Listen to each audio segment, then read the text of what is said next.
coba.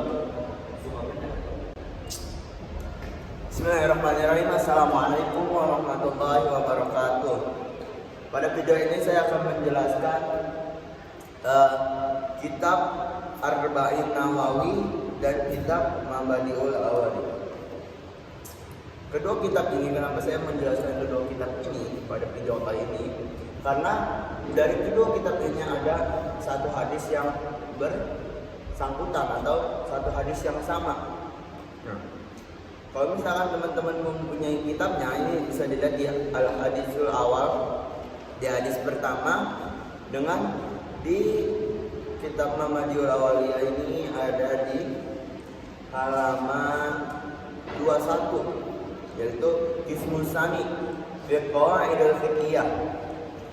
Di sini qala Rasulullah sallallahu alaihi wasallam, innamal a'malu binniyah wa innamal likulli imri'in ma nawa. Nah, di kitab Arba'in Nawawi ini pun juga ada innamal a'malu binniyah wa likulli imri'in ma nawa. Nah,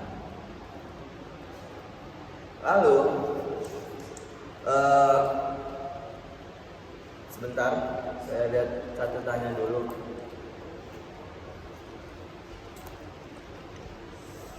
Sebelum saya mengupas hadis ini, saya akan memberikan perumpamaan satu contoh mudahnya yang agar bisa mudah diterima di otak kita. Misalkan ada satu buah perpustakaan, lalu di pintu perpustakaannya itu tertuliskan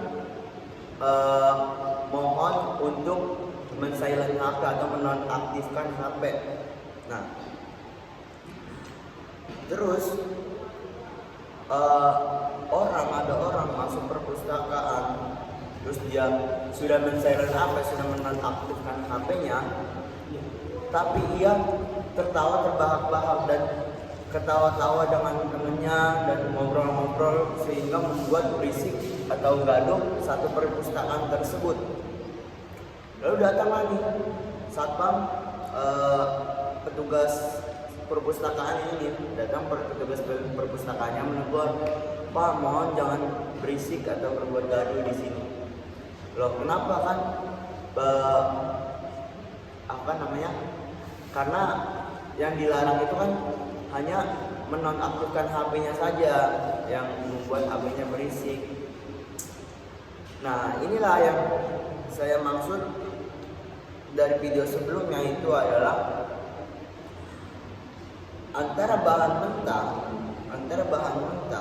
atau bahan baku dimasukkan ke dalam pabriknya, yaitu usulul fiqh, dan bahan mentahnya adalah dari satu buah hadis.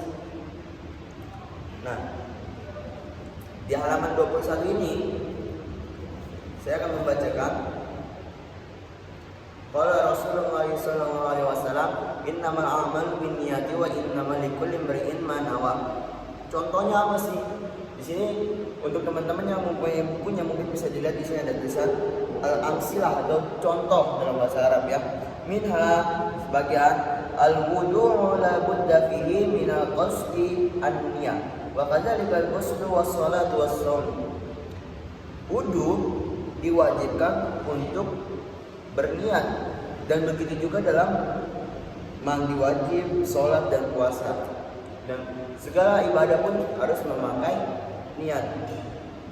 Lalu contoh yang kedua ada minha ma law ta'adda fi'la syai'in mubahin lahu wa huwa ya'taqidu adama illihi kaman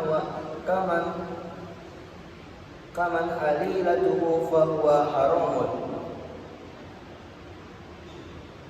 Afwan,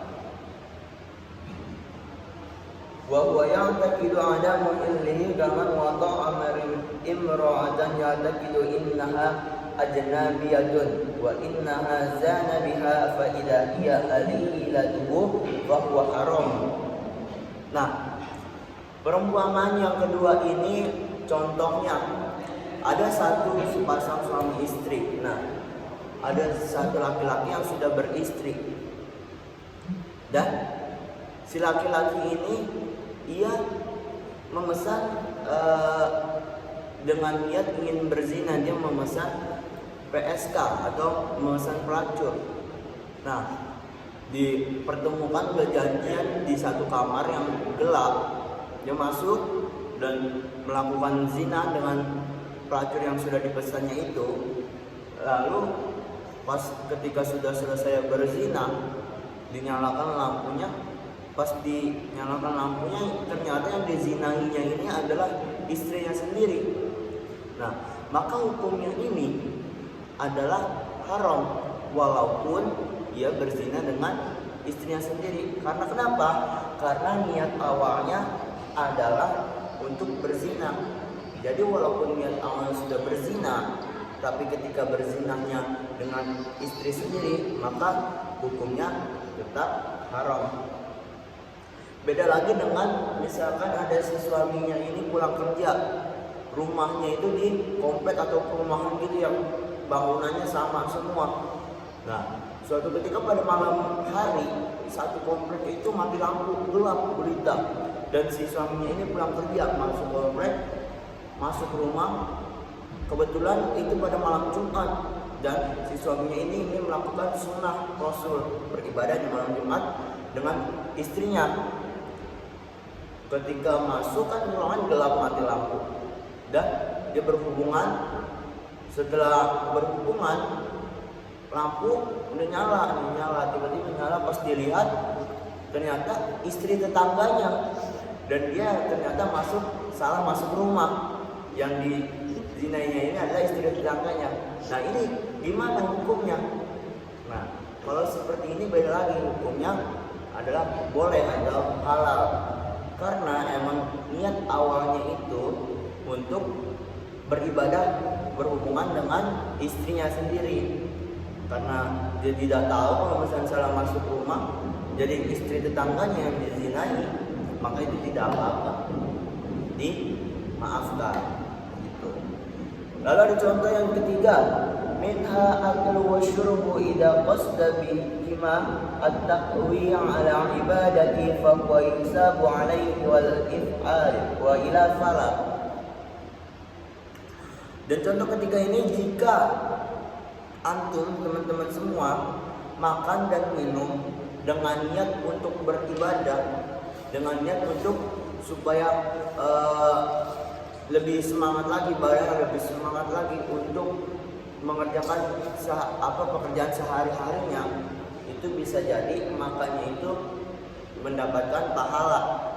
Dan jika antum kalian semua makan minum itu hanya menghilangkan lapar dan haus, maka itu tidak terhitung pahala. Wa ila pahala, dan jika tidak. Dan contoh yang keempat, min asar al-inaba baqsadil khaliyati aw khamriyah. Nah, contoh ini sudah saya sebutkan di video sebelumnya. Contohnya apa? Seperti orang memeras anggur dengan niat untuk membuat arak. Kan anggur kalau misalnya diperas, diminum kan halal di hari pertama. Lalu didiamkan selama sebulan, 2 bulan, seminggu, 2 minggu, lalu menjadi wine atau menjadi khamr. Nah, itu ini jadi haram karena memabukkan. Dan didiamkan selama setahun, berlama-lama lagi, itu menjadi cuka, menjadi halal lagi. Tapi ketika si pemerasnya di awalnya itu sudah berniat untuk membuat arak atau membuat wine, membuat khamr, maka itu dari awalnya saja sudah berdosa karena emang niatnya untuk membuat arak, membuat wine. Nah, dan jika niat pemerasnya itu membuat cuka, memeras anggur itu untuk membuat cuka, maka perasaannya itu menjadi halal atau tidak apa-apa. Wa minha, contoh yang ke-5. Contoh yang kelima, minha al-ajra fawqa salasatin ayyamin fa innahu harami in qasada al-ajran wa ila fala. jika kita mendiamkan saudara kita selama 3 hari atau lebih atau sampai lebih, itu dengan niat kita mendiamkan atau memusuhkan dia selama 3 hari lebih, maka hukumnya adalah haram atau berdosa ya. Dan jika memang kita mendiamkannya emang karena kepribadian yang kita diamkannya ini kepribadiannya emang diam, suka diam, menyendiri, orang-orang nolep lah gitu, wa ilah fala, dan jika seperti itu maka tidak berdosa. Contoh yang ke selanjutnya, minha ida aqada ladi ana madini biqasdil istifai awis sariqati fala yuqta'u fil awwali wa yuqta'u fis sani. Misalkan saya mempunyai utang, teman saya mempunyai utang kepada saya, meminjam duit selama sebesar 1 juta. Nah, perjanjiannya itu selama sebulan dikembalikan duitnya yang sebesar 1 juta tersebut. Lalu saya pinjamkan. Setelah setelah sebulan saya minta karena belum ada, dia bilang belum ada, jadi biarkan selama berbulan-bulan saya tagih terus, dia bilangnya nggak ada terus. Lalu suatu ketika saya mengetahui nih teman saya mempunyai duit 1 juta disimpan di bawah bantal kasurnya.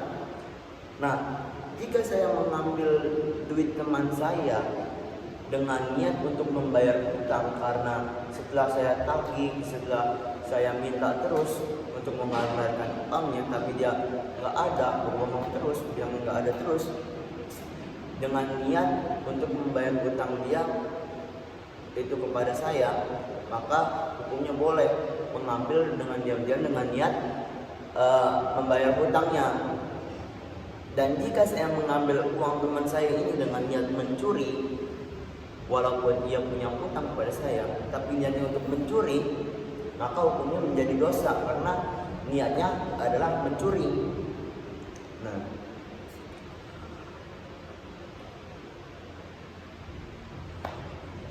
mungkin cukup sekian. Wal akhir, wassalamualaikum warahmatullahi wabarakatuh.